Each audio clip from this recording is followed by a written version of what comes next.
All right, Shalom. This is Zariel Ben Yasharala out of the Lion's Den. First and foremost, I want to give all praise and glory to Yahweh, Bahashem, Yahweh Shai, Bahashem, Rokah, Kodash, Ma'amath. A double honor to the elders and apostles, our great millstone, and the sincere the water, to the Akim and to the Aquathim, and to the children that's pushing the truth with sincerity. Just want to touch on this quick topic that's been on my mind for a good little bit about how Israel. Only Israel has the ability to interpret dreams, and not only interpret dreams, but interpret this dream that we're living in. So with that, I want to start at Genesis chapter 41, verse 1. It says, "And it came to pass at the end of 2 full years that Pharaoh dreamed, and behold, he stood by the river. And behold, there came up out of the river 7 well-favored kine, and flat-fleshed, and fat-fleshed, and they fed in a meadow. And behold, 7 other kine, and 7 other kine came up after them out of the river, ill-favored and lean-fleshed, and stood by the other kine upon the brink of the river. And the ill-favored and lean-fleshed kine did eat up the 7 well-favored and fat kine. So Pharaoh awoke, and he slept and dreamed the second time. And behold, 7 ears of corn came up upon one stalk, rank and good. And behold, 7 thine ears, and blasted with the east wind, sprang up after them. And the 7 thine ears devoured the 7 rank and full ears. And Pharaoh awoke, and behold, it was a dream. And it came to pass in the morning that his spirit was troubled, and he sent and called for all the magicians of Egypt, and all the wise men thereof. And Pharaoh told them his dream, but there was none that could interpret them. And there was none that could interpret them unto the Pharaoh Khan. So I'm gonna jump to chapter verse 25.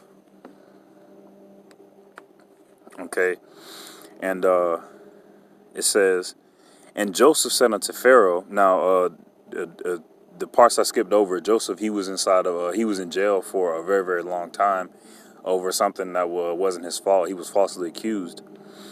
And Joseph interpreted 2 other people's dreams. And because he interpreted one person's dream, he remembered him, and he was able to get out.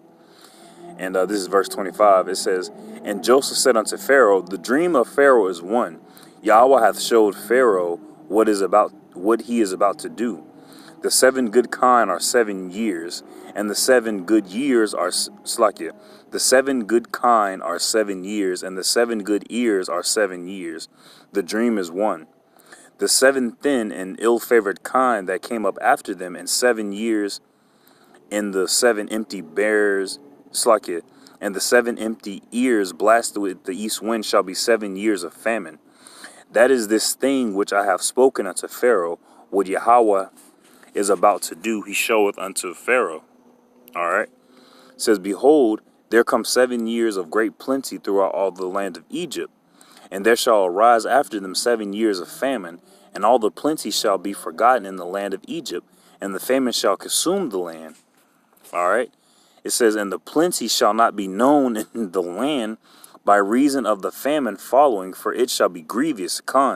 And the famine that's about to come on to America is also going to wipe out all the good years that's happened here. All the roaring, I think it's called the roaring 20s or the roaring 30s is what it's called. When when America was going through the Industrial Revolution, and they were just really, really prospering. That's how they truly built this empire that they have here now. And all those and just all the years that they've been prospering, all these complete year, all these 7 years that they've been prospering, they just been all that's going to be wiped away by this grievous famine. Not just the famine of food, but also the famine of the word. People are going to be going to and fro, trying to look for us, trying to look for the men of the Lord, and they aren't going to find us. All right, I'm gonna keep going. This is verse 32. "And for that the dream was doubled unto Pharaoh twice, it is because the thing is established by Yahweh, and Yahweh will shortly bring it to pass." All right. says, now therefore let Pharaoh look out a man discreet and wise, and set him over the land of Egypt. Let Pharaoh do this, and let him appoint officers over the land, and take him up the fifth part of the land of Egypt in the 7 plenteous years. And let him gather all the food of those good years to come, and lay up corn under the hand of Pharaoh, and let them keep food in the cities, and that the food, Slakia, and that food shall be for store in the land, against the 7 years of famine which shall be in the land of Egypt, that the land perish not through the famine. And the thing was good in the eyes of Pharaoh and in the eyes of all his servants. Now, going with the rest of the story, Pharaoh appointed Joseph as watcher over all of Egypt, and Joseph eventually became the Pharaoh of Egypt. And that just shows that good things happen when Israel is in power. All right, when the righteous are in rule, there is Salakia. When the wicked are in rule, the earth mourn. But when the righteous are in rule, I'm paraphrasing the scripture. The earth and everything rejoice. So, if it wasn't for Joseph, an Israelite, that famine would have destroyed Egypt right then. All right, and it wasn't meant for Egypt to be destroyed right at that moment. It was meant for Egypt to be destroyed when the Israelites left. All right, so that's the Most High. People, they say Most High works in mysterious ways, but when you understand the scriptures and you're following the commandments, and you know who you are and who He is, everything lines up the way that it's supposed to line up. And going with that, I'm gonna go to Psalms chapter 37, verse 14.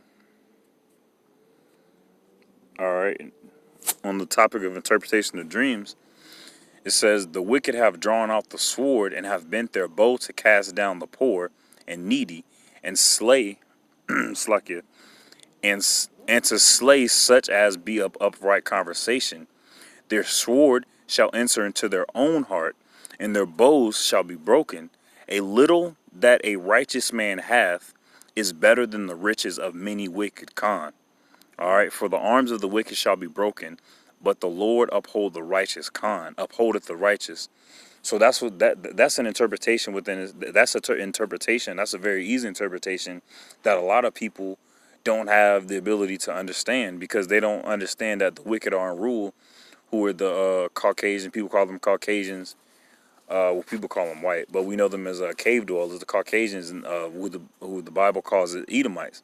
We know them to be such, and so their sword, the modern day gun, and their missiles, they're going to be turned against them. They're going to be turned amongst themselves. All right. If a righteous man, if he has honor and righteousness and morals and scruples about himself, he follows the law, statutes, commandments of Yahweh Ba'ashem Yahweh Shai, he shines brighter than Floyd Mayweather with all his gold on. All right. He shines brighter than any rapper out here, and not just from his outward appearance, but from inwardly. You would see a glow about him, the same way you would see a glow about any righteous person that you pass by. All right, everything is spiritual. Okay, so I just wanted to bring that out. I pray this was edifying. Shalom.